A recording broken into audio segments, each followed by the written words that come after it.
What are we talking Never, never time. Oh, gee, baby. We're going to talk about you, Kevin Jackson. All right. Radio show time and place and time, please. So the best way to get me is find me on iTunes. But you could also go to kjradio.com. All right. Because the markets I'm in are varying all the time. We pick up new markets, et cetera. So I'm not in your going to be like. What time are you on? Noon to 3 Eastern. Oh. So it's special. Yeah, I'm up against Rush Limbaugh. Yeah. Nice. Yeah, I know. I have to get somebody to do my show. How's that going for you? Oh, I'm kicking his butt. People are like, who? Rush who? Really? Oh, You when I'm need a done with him. titanium mic. I do. Yeah. I do. You know what, though? I love radio. It's It's like fun. people don't talk about radio, and I know we've all done it on this couch, but it's such a great platform to have enough time to talk about the important issues of the day and have guests on that you can just let them go. It's just like real, and it feels so relaxed. You know what? It feels kind of like overtime. And you can do it in curlers. I do. Yeah, you You're can. right. You're right. I do throwback radio. I like the days where it was theater of the mind, and literally, I'm not kidding you guys. If you ever hear my show, I have characters that are made up that we talk, and it's Like Phil Hendry? Yeah, like Phil Hendry, but not as Phil is a genius. He truly is a genius. He really is. I mean, it's sad that he's not doing that show every day. It very is. If you don't know who he is, you got to hear his show. Probably the most incredible radio show. People would never believe that he does that show by himself. It's insane. So you have like characters that you pretend to talk to? I love doing voices and being a stand-up of sorts and a comedian around my friends and family, and having done that. It's just Give us a little flavor. I mean, I talk about What do you like to do? I love that, Lisa. Yeah, it's like, hey, singer, sing for us, right? Yeah, right. Be funny. Yeah. Be funny, man. Yeah. Can you do a Walk up to me, they tell me to look Somewhere tall. over the rainbow. Oh my gosh, somewhere Garrison Keillor is going. She came from Minnesota, and this is what we got. No, but radio is fun, and I'm glad you got a chance to listen to the show because it's irreverent. You get to do things and experiment with things that you don't do normally. And I literally do write 3 hours of stand-up around politics and pop culture. I love it. Wow. Yeah. It's great. Okay, so we're live right now on FNC and Facebook Live. We appreciate that so much. I think people are responding positively to the new chief of staff. It's interesting because there are so many people who want to shut down every presidential choice, and this is one where there seems to be bipartisan support, and they actually it feels like they want General Kelly to succeed. At what point do you change labels? Is your dad known as ambassador because he was ambassador to China, or governor? I have a good answer for that because I noticed that Harris corrected the Secretary Kelly to General, and I was thinking, well, he's both, I guess. Yeah, right? but I think General is the higher ranking. He's the general. So I've asked my dad that question. He always says, call me John or call me Dad. But he's been governor and he's been ambassador. Yeah. He says, they're all great, but when you are elected by the people, apparently that is the #1 title to have. So he says you go by governor. But I don't think you can go wrong. Well, you know what? Here's the funny thing about that. So, because I've had this discussion when I met the lieutenant governor of Missouri, and a person who was a staffer said his name is Peter. And I was like, hey, Peter, how you doing? And they were, oh, you have to call him lieutenant governor. And I go, no, he works for me. I call him Peter. He can call me Mr. And I think we get it backwards. I appreciate these guys are generals, they're governors, and what have you. But your father was a governor of a group of people that elected him and empowered him, and they're his employers. Even these guys that go, I want to get a picture with so-and-so. And I'm like, what? They should be wanting to get pictures with us. We always flip it. When I was going through in D.C., and my senator saw me coming down the steps, and he says, Kevin, I want to take a picture. And I was like, yeah, all right, this is the way it's supposed to be.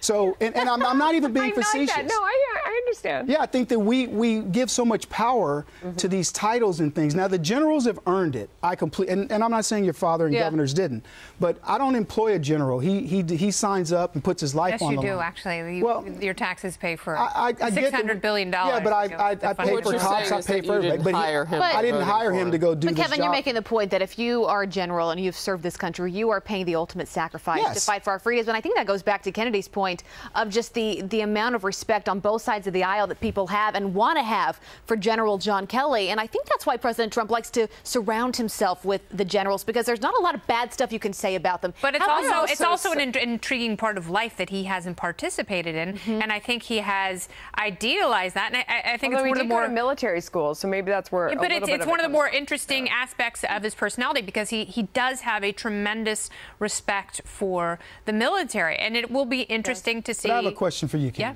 So, what about I look at who was Obama's chief of staff? Was it He had a couple. Leon Panetta. Panetta. So you look at, I'm so sick of these mealy-mouthed. Yeah, Rahm was early. So here's my point. These are two very weak-looking people. I call them like Anthony Weiner types, and they're put into power. And these are kids that used to get beat up in school. Let's just be honest. Who are you talking about? Podesta. And, do you put Reince in that equation? And I put Reince in that equation. He's not a guy that you. He looks like an Anthony Weiner. He's an Anthony Weiner type. He's a beta male. Yeah, he's a beta male. And so then you get this general that comes in and he said, we're going to make you it. And there's no, the General Kelly doesn't walk into a room and say, respect me. He walks into a room and you go, you better respect that guy. It. I mean, you just. Right, you know. Oh, you're going to get in there's trouble? a lot there. I wouldn't compare anybody to Anthony Weiner unless they've been accused of some pretty I'm not talking things. About his actions. Right, I'm talking about. It kind of all goes together. But I would say this about the general, though. He has recent history with this president, kind of pulling him out of a place that got sticky with the travel ban and smoothing that over. I mean, I think that he has recent success with this president, and he's not just somebody that both sides of the aisle can respect in terms of this job, but he's served this country, and that's not supposed to be political. Yeah. Like, we should look upon him in a different way. Well, I think there's an interesting comparison, though, between him and Reince Priebus, because Reince, if you remember, go all the way back to the election, and when it started to get near the end, and Trump was winning the nomination, and people were saying, you've got to dump him, you've got to do this and that. And Reince really adhered to the process and what was going on. And I thought he handled the circus that was the primary season as well as anybody possibly could have. So at the time when he picked him, it did seem like he was somebody who had honorably stuck by the rules that were laid out in front of him and stood by President Trump even through all the chaos. And got him through the finish line, ultimately. And got him through the finish line. So he deserved that. Then when he got into the next job, it feels like the president gave him a chance, and then whatever, he didn't mesh with what the president had brought, and maybe he was too much establishment and he wasn't enough on the president's side, but I mean, it's kind of the point you're making, Harris. He rewarded someone who had taken him through a fire successfully. Yeah. And now it's the same thing with General Maybe put him in the Kelly. wrong job, because you look at Sean Spicer and Reince Priebus. Reince, I mean, being head of the RNC is a very different job than being chief of staff. And so I don't know that any job readies you for that, but I think it's interesting because I look at Anthony Scaramucci, who's also been very loyal to the president, you know, and he gets Sean Spicer and Reince Priebus out of there. He's like, I'm home free. And then General Kelly comes in. He's like, wait a second. Between me and the president? What happened? Well, you know, I think that what happens with Trump is you get to a point in the case. I agree with you 100%. He rewarded the loyalty of Priebus, brings him over, but then he says, now you go at it. And if you can continue to do this and show me that you're good at what you do, you're good to go. But if at any point I feel like you're losing control, I take it over. And coming out of management consulting, where my clients were the biggest companies in the world, and knowing the personalities of guys like Trump, that's just what they do. They give you enough rope to hang yourself, and they hope you're successful. They'll give you enough to be successful, but the minute you show that you're not going to be successful, I'm taking it over. Kennedy made a great point on the show, as you always do, but one of them that I hadn't heard before was, how do you really show results as chief of staff? I mean, he was able to at DHS because you could see the numbers, right? He could say... I think the bar is low now. Or maybe it's the weeks. That could help him. I think actually, you know, just sort of having But don't you ultimately get the blame for anything bad that goes on within the White House? If the president even tweets something or says something that all of a sudden, you know, he has all the criticism, everyone's against him.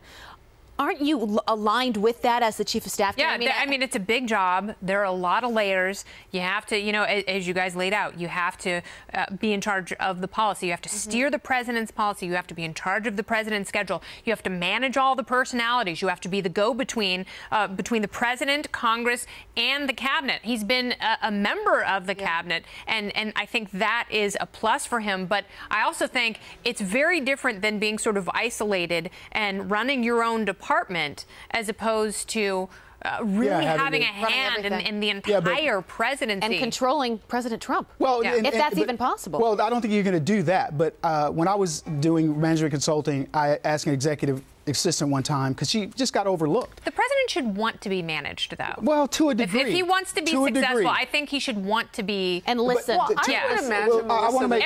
just want to make one quick point.